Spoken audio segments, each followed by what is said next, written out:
વિજાપુરમાં 8 inch વરસાદ વરસી ગયો છે, જેના પગલે વિજાપુરમાં પાણી જ પાણીના દ્રશ્યો જોવા મળી રહ્યા છે। ત્યારે સવારે 5 વાગ્યાથી 9 વાગ્યા સુધીમાં કુલ 8 ઇંચ વરસાદ નોંધાયો છે। ટીબી રોડ, ખત્રીકુવા, ચક્કર વિસ્તારમાં વરસાદ નોંધાયો છે, ત્યારે નીચાણવાળા વિસ્તારોમાં પાણી ભરાયા છે। તો વિજાપુર મામલતદાર સહિત પાલિકા ટીમ હવે કામ ઉપર લાગી ગઈ છે। ત્યારે વિજાપુરમાં કુલ 8 ઇંચ જેટલો વરસાદ નોંધાયો છે અને રાહદારી રસ્તાઓ ઉપર પાણી ભરાઈ ગયા છે। સવારના 5 વાગ્યાથી 9 વાગ્યા સુધીમાં કુલ 8 ઇંચ જેટલો વરસાદ વિજાપુર ખાતે નોંધાયો છે, જેના પગલે નીચાણવાળા વિસ્તારોમાં વરસાદી પાણી ભરાયા છે। ગટરની મેઇન મોટી સમસ્યા છે અને વરસાદ પડે એવું તરત જ સોસાયટીની અંદર અમારે પાણી ભરાઈ જતું હોય છે।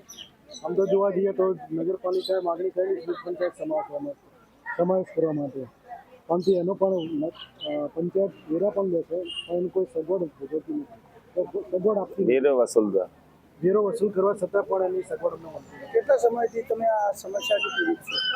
ઘણા છે, 15 વર્ષથી તો ખરી।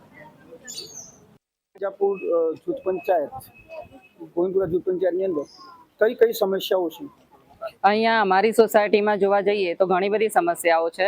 આ વરસાદ જે 4-5 કલાકથી વરસાદ પડ્યો એના કારણે થઈને અમારી સોસાયટીની અંદર ઘણું પાણી ભરાઈ ગયું, જે બહાર રોડનો ઊંચાણવાળો ભાગ થઈ ગયો અને ત્યાં પરમિશન ઊંચાણવાળા રોડની આપી તો અંદર અમારી સોસાયટી નીચાણમાં થઈ ગઈ, એના કારણે થઈને પાણી અંદર ખૂબ જ ભરાઈ ગયું। બીજી વસ્તુ છે કે અમે પર્સનલ બધા કૂવા બનાવડાયા, તે છતાં પણ એની અંદર પણ એ કૂવા પણ અમારા બેસી ગયા, એટલી બધી સમસ્યા અમારે થઈ ગઈ છે।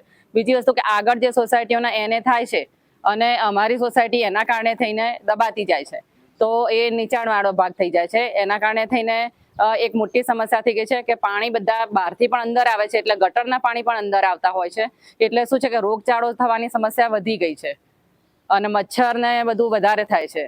તો અમારી નમ્ર વિનંતી છે કે જો નગર પંચાયત અમારી આ માંગણીને સ્વીકાર કરે અને અહીંયા ગટર વ્યવસ્થા કરી આપે તો વધારે સારું છે।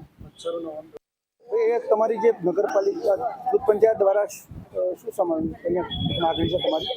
અમારી જૂથ પંચાયત દ્વારા એક જૂથ પંચાયત જોડે અમારી એવી માગણી છે કે અમને ગટર વ્યવસ્થા આપે, કારણ કે વરસાદના કારણે અમારા ગટરના પાણી અને વરસાદના પાણી બે એક થઈ જતા હોય છે, જેના કારણે રોગચાળાની અમને બીક લાગતી હોય છે।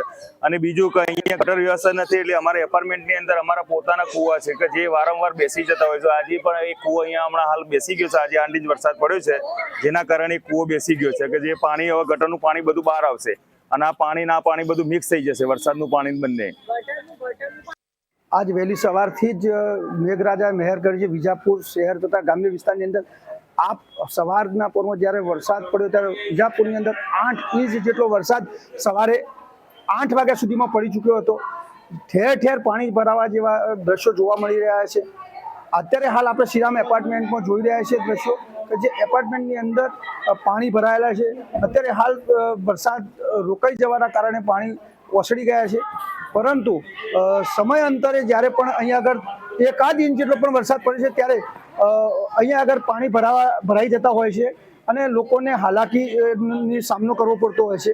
અહીંયા આગળ પરમેનન્ટ કોઈ પણ વરસાદ પાણીના નિકાલ માટે કોઈ પણ જાતની સગવડ કરાવવામાં નહીં આવી, તો અહીંના લોકોનો કહેવાનો આક્ષેપ છે।